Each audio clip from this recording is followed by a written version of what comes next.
So hello guys, मैं रवि एक बार फिर से स्वागत करता हूँ आप सभी का आज की इस नए वीडियो में। तो गाइस आज हम बात करने वाले हैं बहुत ही ज्यादा डिफिकल्ट प्रकार के जमीन का क्षेत्रफल निकालने के बारे में। अगर आप इसे शुरू से लास्ट तक नहीं देखते हैं तो हो सकता है आपके समझ में न आए, इसलिए अगर आप देख रहे हैं तो बहुत ही बारीकी से देखिएगा और अपना दिमाग लगाइएगा ताकि आपको भी समझने में आसानी हो और हमें समझाने में भी आसानी हो। तो गाइस जमीन जो है वो कुछ इस प्रकार से है। अब आपको इसमें ये नहीं समझ में आ रहा है कि आखिर है क्या। चलिए कोई बात नहीं, थोड़ा सा हिंट्स देते हैं, ठीक है। तो गाइस यहाँ पे जो है इस जमीन का जो ये यहाँ से यानी कि मान लेते हैं, पहले इसका हम नाम दे लेते हैं, ठीक है। यहाँ पे नाम देते हैं पहले ABCDE, ठीक है। यहाँ पे मैंने इसे नाम दे दिया है, ठीक है। तो गाइस यहाँ पे मैं आपको बता भी देता हूँ कि इसका जो लंबाई है वो कितना कितना है। तो गाइस यहाँ पे लंबाई ज्यादा नहीं है, A से B तक भी 140 है, D से C तक भी 140 है और B से C तक भी 140 ही है, ठीक है। तो गाइस इससे तो आपको समझ में आ गया है कि यह एक लगभग वर्गाकार है, बट इसमें जो थोड़ा सा जो पार्ट्स है ना इस टाइप का, ये समझ से बाहर है, यानी कि इसका फॉर्मूला ना समझ में आ रहा है कि इसका क्षेत्रफल कैसे निकाले। तो कोई बात नहीं, आज हम इसी को डील करने वाले हैं पूरे डिटेल में, ठीक है। गाइस मैं जो भी मान बता रहा हूँ वो सब के सब कड़ी में है, अगर कहीं मिस हो जाए तो उसे आपको कड़ी में ही मान लेना है। तो गाइस अब क्या करना है कि अब हमें यहाँ से यहाँ तक का जो मापी लेना है वो तो हमें नहीं मालूम है। तो अब क्या करेंगे, यहाँ पे हम A से D तक एक काल्पनिक लंब लेंगे, ठीक है, काल्पनिक रेखा खींचेंगे। मैं आपको इंडिकेट कर देना चाहता हूँ कि मैं जो भी काल्पनिक रेखा खींचता हूँ वो ब्लैक नहीं होता है, ब्लैक के छोड़कर बाकी अदर कलर हो सकते हैं। जो दिया हुआ रहता है उसे मैं ब्लैक से लिखता हूँ और उसके अलावा जो भी है मतलब जो अपने से जनरेट करते हैं या फिर जो मान में दिखता है या फिर जो फिर कहीं से भी कुछ भी दिखता है उसे अलग कलर से इंडिकेट करते हैं, ठीक है। तो यहाँ पे हम A से D तक एक काल्पनिक रेखा खींचते हैं। तो हमने यहाँ पे काल्पनिक रेखा खींच दिया। अब ये वर्गाकार एरिया यहाँ पे बन रहा है, तो यहाँ पे इसका जो लंबाई होगा वो BC के बराबर होगा, यानी कि इसका भी जो लंबाई होगा वो 140 ही होगा, ठीक है। तो गाइस यहाँ पे इतना तो हमें समझ में आ गया, ठीक है। और इस वर्ग के जो साइड में आपको यहाँ पे दिख रहा है एरिया AED, वो एरिया कुछ वृत्ताकार टाइप सा लग रहा है। अब ये नहीं कह सकते हैं कि वृत्ताकार ही है, अंडाकार भी हो सकता है, ऐसा तो हो सकता है कि अंडाकार हो सकता है, तो हम इसे नहीं कह सकते हैं कि ये वृत्ताकार ही है, ठीक है। तो अब हमें इसे कंफर्म करने के लिए क्या करना होगा कि सबसे पहले हमने यहाँ पे जो A से D तक की जो दूरी है 140 उसे हाफ करना होगा, यानी कि उसे हमें 70 करना होगा। A से दूरी हम मापेंगे, A से D की तरफ आएंगे 70 कड़ी, ठीक है। 70 कड़ी पे आते हैं और वहां पे एक मार्क लगाते हैं, मान लेते हैं कि एक मार्क वहां पे लगाते हैं F, ठीक है।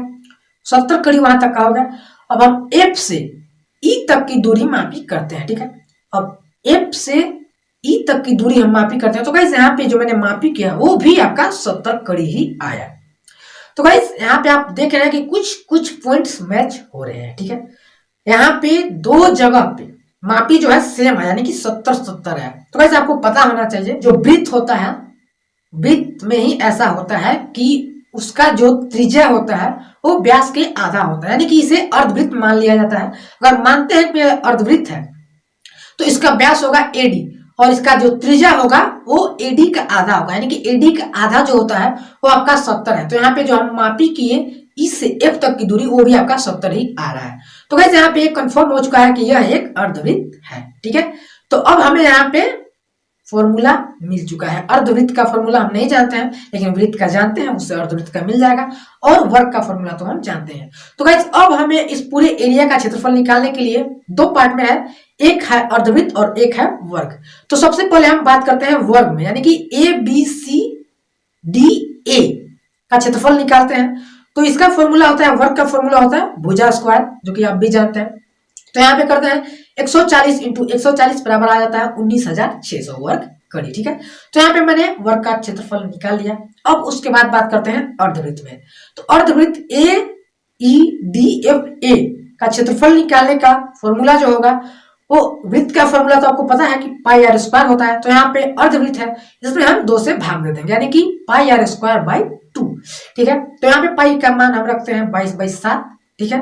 1/2 इंटू 22/7 इंटू 70 इंटू 70, ठीक है।